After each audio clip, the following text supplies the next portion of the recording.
What if I told you that you could save lives? Every single one of you could save lives.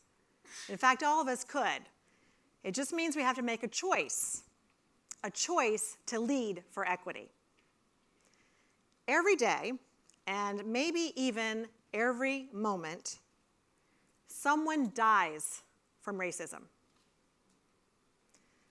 Sometimes it happens fast in a flash of violence. We have way too many examples of that in the last few years, of people of color, of children even, who have been killed by police officers or their neighbors, not just white supremacists, but all sorts of people. And I have to tell you, in all honesty, as a woman of color, and more importantly, as the mother of a son of color, there are many days when I would much rather lock the door, pull the shades down, and just hunker down under the covers with him and keep him safe and keep him out of that line of fire. Even though I know that what I'm hearing and seeing isn't new. It just is the latest chapter in a very long and sad history in this country of racialized violence against people of color. But what does feel new is that it's being captured on video and it's being broadcast 24/7 and really entering our consciousness, I think, in a new way. I am feeling all around me a renewed sense of outrage and urgency. And for that, I am grateful and hopeful. But something else is happening when we turn our attention to these flashpoints. Death by racism happens when young kids in low-income families, of all races really, drink water or live in homes that are contaminated by lead. You may know the story of Freddie Gray. His body was literally broken to death by Baltimore police. But did you know that he was already suffering from severe lead poisoning before that day? His life chances were already shortchanged. Death by racism happens when low-wage workers of all races work dangerous jobs, and they can't expect a get-well card, let alone a safety net, when something goes terribly wrong on the job.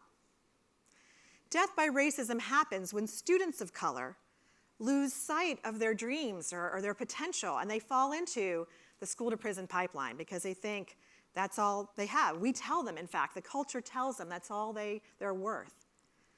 Death by racism happens when undocumented immigrants and Muslims and transgender people, all of our brothers and sisters of color, are pushed into the margins and into the shadows to fend for themselves. Death by racism happens all the time. Sometimes it happens fast, but more often it happens slow in ways that don't even make it into the national headlines. However it happens, it is painful and it is tragic. What it's not is inevitable. Now, I know that everybody here is committed to equity, and I really appreciate that. For you, I am grateful and hopeful.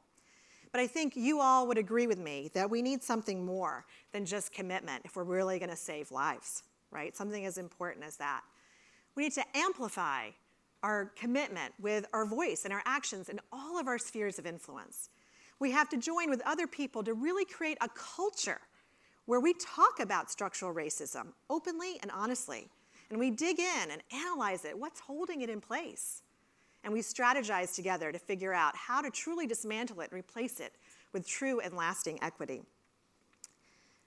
Leading for equity means we have to shut down those tapes in our head that give us all the reasons why we can't do it. We couldn't possibly lead for equity. Maybe you've got some of these reasons.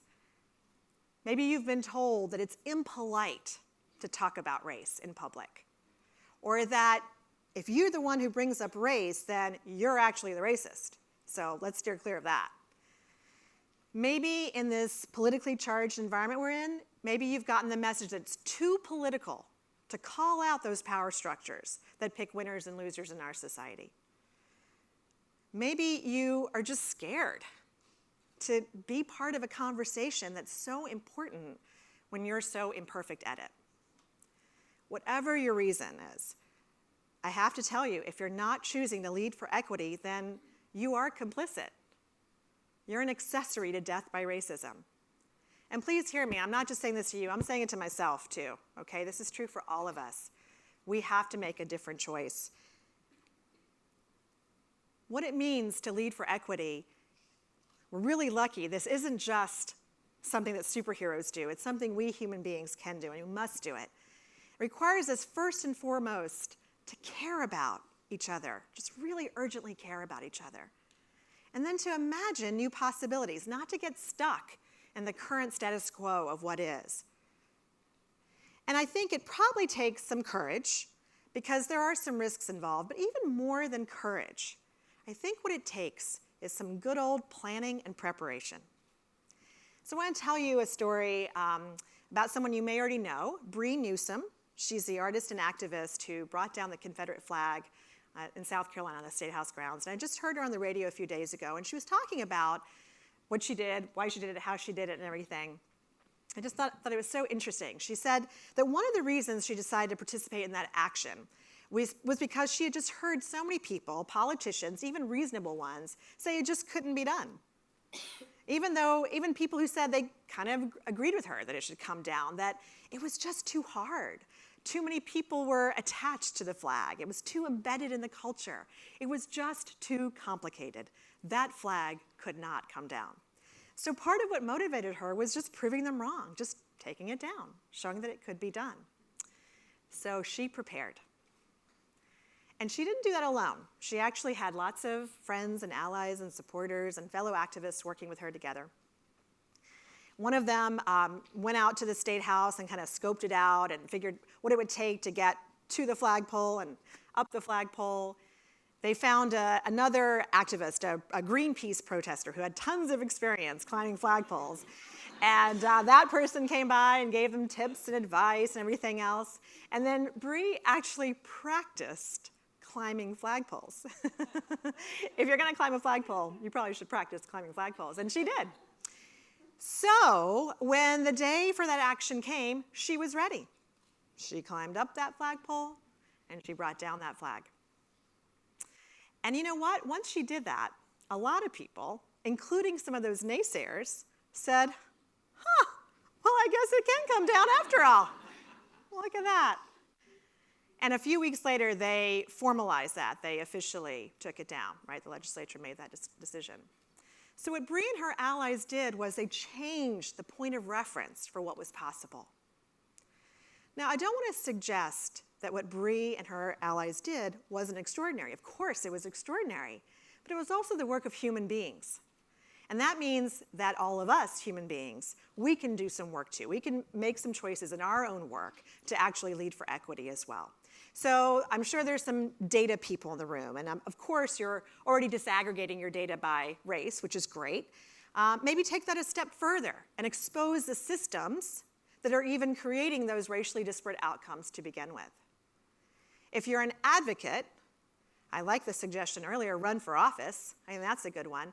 But in whatever position you're in, to change policy or to redesign policy that removes barriers, increases access to healthcare, to education, to all sorts of opportunity structures that will uplift people of color and really everyone. If you're a provider, then make sure that you and everybody that you work with, that you're always delivering the highest quality, most culturally relevant care to the people who need it the most. And all of us basically can just disrupt every space we're in by constantly asking the question, who is marginalized here? Why? How did that happen? What are the structures that are creating that? And what can I do? What can we do to intervene and change that? Basically become that person that always asks those annoying questions, but it's for a good cause.